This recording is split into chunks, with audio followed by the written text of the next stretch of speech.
Hello friend, welcome back to my YouTube channel chemical life. So friend, आज हम लोग देखेंगे एटमॉस्फेरिक केमिस्ट्री। ठीक है, जिसमें से हमारा है तीन टॉपिक कवर अप करेंगे: एसी ग्रेन, फोटोकेमिकल स्मोक और ग्रीन हाउस इफेक्ट। तो चलिए देखते हैं। एसी ग्रेन अम्ल वर्षा, इसका डिफिनेशन देखते हैं।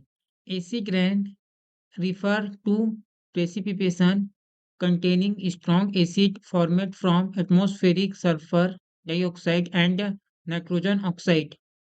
ठीक है, सल्फर डाइऑक्साइड एवं नाइट्रोजन ऑक्साइड से बने अम्लों वाली वर्षा को अम्ल वर्षा कहते हैं। एक बार फिर से देख लेते हैं। सल्फर डाइऑक्साइड एवं नाइट्रोजन ऑक्साइड से बने अम्ल वाली वर्षा को अम्ल वर्षा कहते हैं। फॉर्मेशन देखते हैं, इसका फॉर्मेशन कैसे होता है। Sulphur dioxide to sulphuric acid H2SO का फॉर्मेशन करते हैं, और nitrogen oxide oxide to nitric acid HNO3 nitric acid का फॉर्मेशन करते हैं। ठीक है, occur in presence of oxygen, water vapour and sunlight के प्रेजेंस में ये होता है। ठीक है, तो SO2 प्लस NOx रिएक्ट करके H2SO4 सल्फ्यूरिक अम्ल एंड HNO3 नाइट्रिक अम्ल बनाता है। ठीक है, अब इसके टाइप ऑफ एसिड डिपोजिशन देखते हैं। ठीक है, वेट डिपोजिशन में होगा रेन, स्नो और फॉग, ये देखिएगा। ड्राई डिपोजिशन में होगा एसिटिक गैसेस एंड फार्टिकल्स पार्टिकल्स। ठीक है, अब इसका इफेक्ट क्या होता है, क्या क्या इफेक्ट पड़ता है एसी ग्रेन से देखते हैं। Soil acidification and nutrient loss हो जाता है, इससे सॉइल को एसिडिफिकेशन हो जाता है एंड न्यूट्रिएंट लॉस हो जाता है सॉइल का। उसका सेकंड हमारा correlation of of the movement and buildings, जो कोरिलेशन हो जाता है हमारा मूवमेंट्स एंड बिल्डिंग का।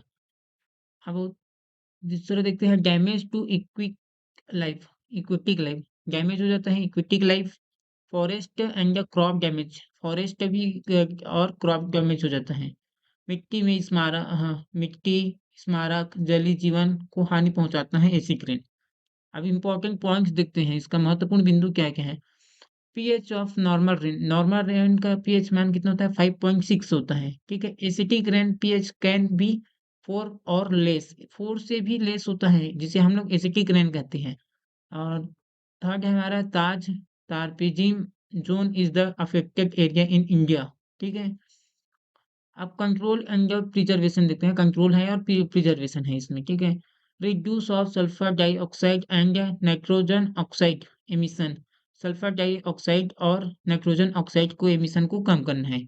Use to scrubber and catalytic converters, use करना है स्क्रबर एंड कैटेलिटिक्स कन्वर्टर्स का।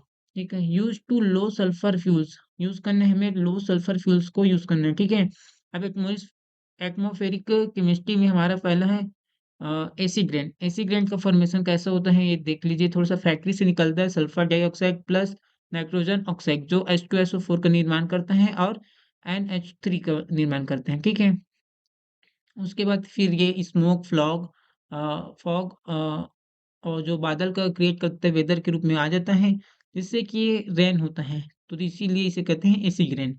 और ये किस किस को इफेक्ट डालता है, जैसे कि इक्विटिक लाइफ को डैमेज करता है, जिससे जलीय जीव खतरे में हो जाते हैं, जैसे कि फिश एग फैल, एडल्ट फिश डाई डाई हो जाता है। और मूवमेंट कोरिजन, जैसे कि बहुत इम्पोर्टेंट हमारे मूवमेंट हैं जो जिसके जैसे कि ताजमहल, जिसके कारण ही ये डैमेज हो रहा है। ठीक है, सॉइल एसिडिफिकेशन, सॉइल को एसिडिफिकेशन हो जाता है, जिससे न्यूट्रिएंट लीचिंग हो जाता है। ठीक है, तो ये हमारा एसिड रेन हो गया कवर। अब हम दूसरा टॉपिक देखते हैं अपना।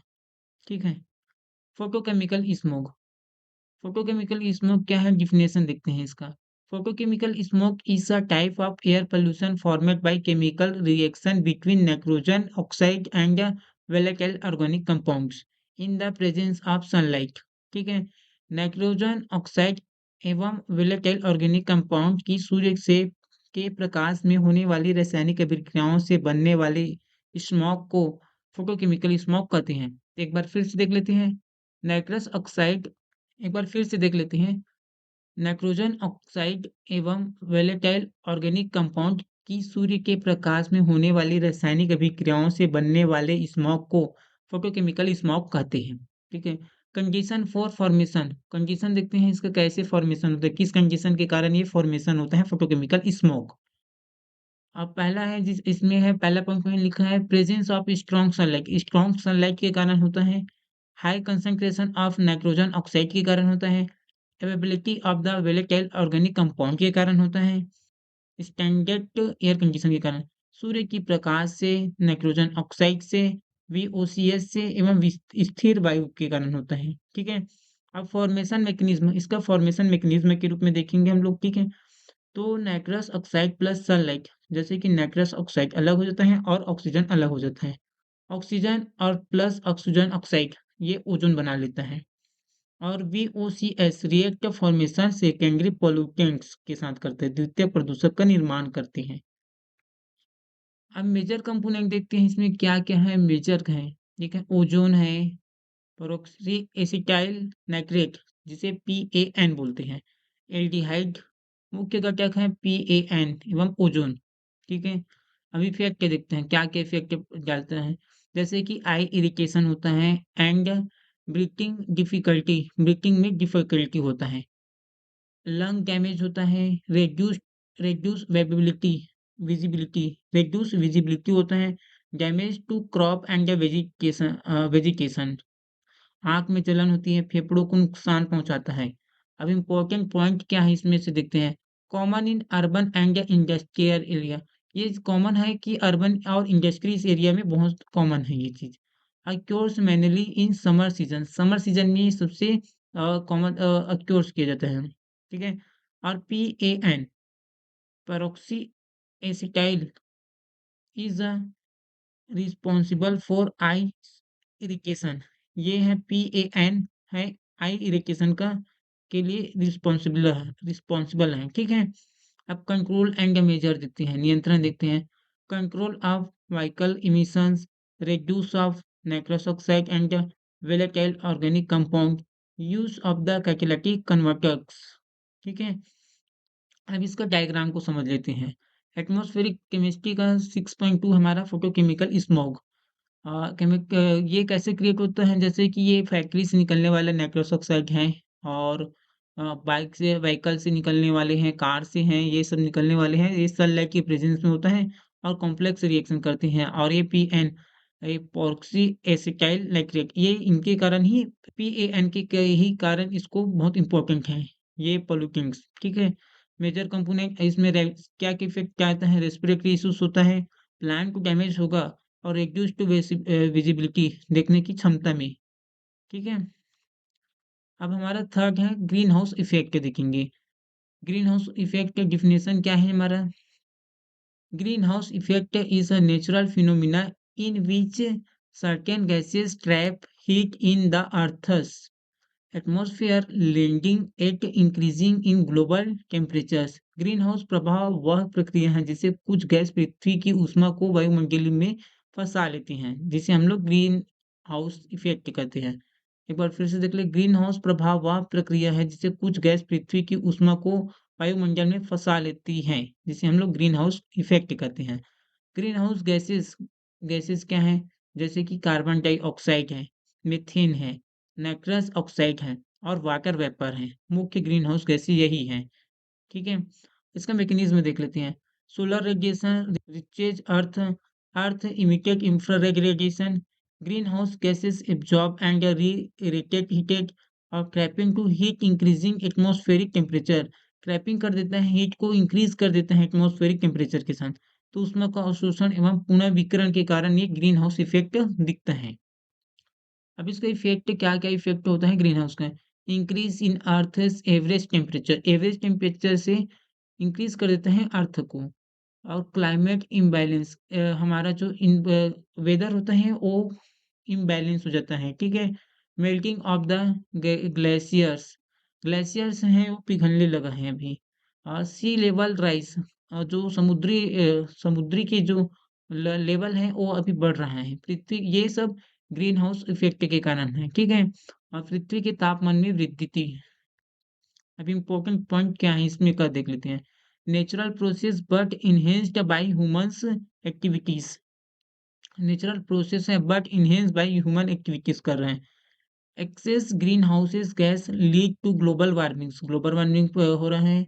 और carbon dioxide is the major contributor है, ठीक है। अब कंट्रोल या मेंटेनिंग देखते हैं, इसका कैसे कंट्रोल कर सकते हैं और मेंटेनिंग कैसे कर सकते हैं।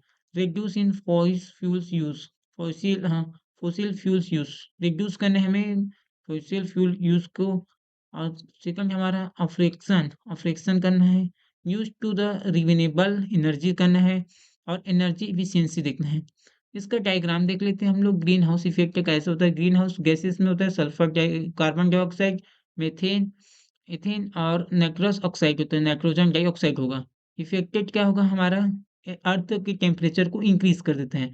अर्थ का टेम्परेचर इंक्रीज होता है, ठीक है। अब प्रोसेस देख लेते हैं। Sunlight reaches earth reaches sunlight earth पर रिच पहुंचते हैं और उससे heat temperate to C CHGS के गैस को मतलब टेम्परेचर को बढ़ा देती हैं, ठीक है।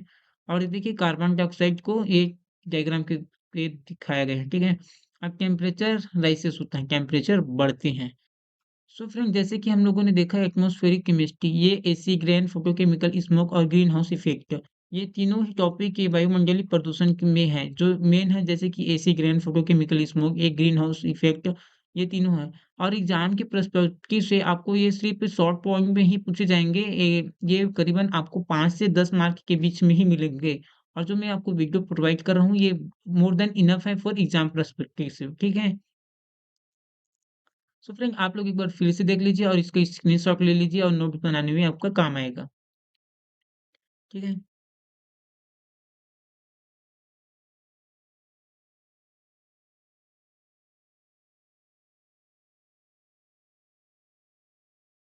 सो फ्रेंड मेरा वीडियो आप लोगों को अच्छा लगा हो तो लाइक शेयर सब्सक्राइब करें, अपने दोस्तों को भी शेयर करें।